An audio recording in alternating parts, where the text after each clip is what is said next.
This presentation will cover the analysis of the first 45 minutes of Chelsea FC versus Newcastle United. So firstly, what is performance analysis? Performance analysis is the study of performance and then application of objective feedback to performers and coaches that are trying to elicit a positive change in performance.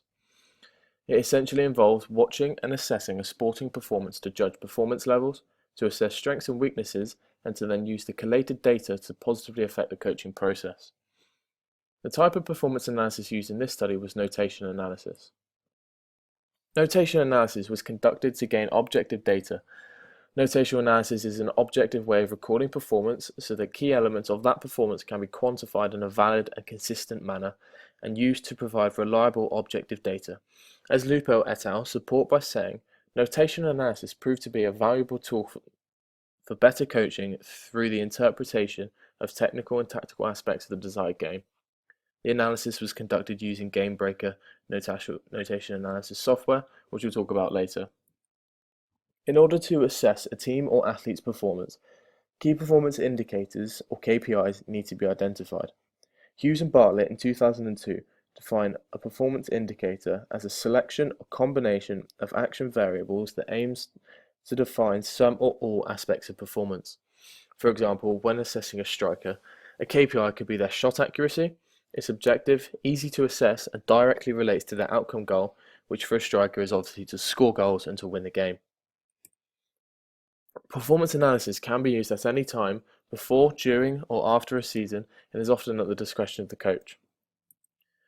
The primary aims of this study were to find out how many errors Chelsea made in the first half of their game against Newcastle, and to highlight any other significant features that could suggest why Chelsea's results have been so poor, and to then collect the data, analyse it, and provide it to coaches who can then apply it. The rationale behind the study was simple.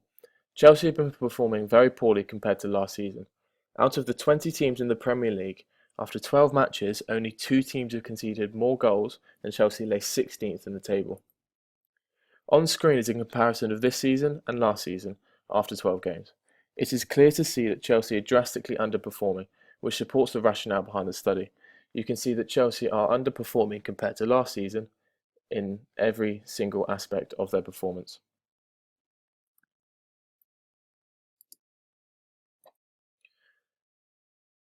Methods. One 45-minute first half match was analysed using Game Breaker. KPIs were selected as technical offensive and defensive errors, tactical offensive and defensive errors, and Cesc Fabregas' defensive errors. The rationale behind these KPIs was as follows. There appeared to be a recurring trend in Chelsea's performances this season, being that too many individual mistakes were being made.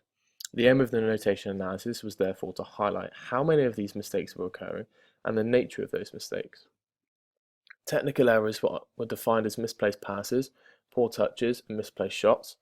Tactical errors were defined as using the tactic theoretical framework as defined by Hopper and Bell in 1999, which states where the player should be in relation to the ball, when to make decisions within the game, and force applied on a scenario to achieve the player's outcome goal. In order to increase reliability, intra-observer reliability was used, with the analysis being done 1 week apart to eliminate any possibility of experimental bias.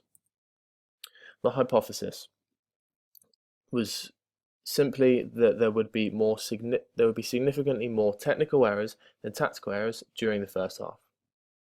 So moving on to Game Breaker. Game Breaker notation and analysis system was used to identify the key performance indicators. A code window is set up, as you can see here, with code buttons being set as clear, identifiable pictures that related to their KPI in order to reduce the likelihood of clicking the wrong button when an error was spotted. As you can see here, Cesc Fabregas has got an image of him for the code button for his errors. Then you've then got a defensive section of the pitch for tactical defensive errors and an offensive section of the pitch for tactical offensive errors. So reliability. Intra-observer reliability was conducted. The analysis of the footage was conducted twice, with the second analysis coming 1 week after the first to reduce the possibility of experimental bias. Mean reliability was found to be 78.8%. Results. The results showed that 35 technical errors were made by Chelsea during the first 45 minutes of the game.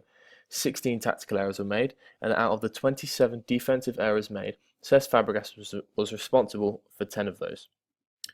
So to put that into percentages, the technical errors are split up similarly into defensive and offensive sections of the pitch, whereas tactical errors were split quite heavily towards defensive errors. 69% of tactical errors were made defensively, which could explain why Chelsea were 1-0 down at the end of the first half. Following on from that chart, here shows the lack of defensive capabilities of Cesc Fabregas. Chelsea made 27 defensive errors during the first half, Fabregas making 10 of those. To put this simply, Fabregas accounts for 9% of the Chelsea players on the pitch, but accounted for 37% of their defensive errors by the team. Perturbations. Perturbations occur when either a poorly executed skill or touch of excellence forces a disturbance in the stability of the game. There were no significant perturbations found during the first half. The game flowed smoothly throughout with lots of end-to-end football. One situation did occur which may have been deemed as a perturbation, which was Newcastle's goal towards the end of the first half, but this didn't change the flow of the game at all. Shown here is evidence of Cesc Fabregas' lack of defensive awareness. As you can see in phase 1, you've got Cesc Fabregas and a Newcastle attacker highlighted. The Newcastle attacker has managed to get goal side of the Chelsea midfielder and is running towards goal without the ball. From this point onwards, Fabregas opts against tracking the attacker and decides to move into an area towards the man with the ball, but doesn't commit to a tackle and instead just occupies an area of dead ground as seen in phase 2.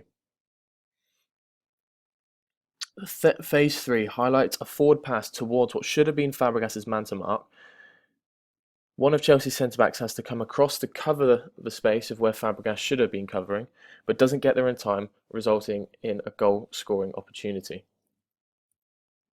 So to conclude, it can be said that Chelsea made more technical mistakes than tactical, suggesting that their poor form may be down to a lack of concentration, confidence, or desire for the team, rather than any significant coaching flaws. It is also notable that Cesc Fabregas is defensively inept.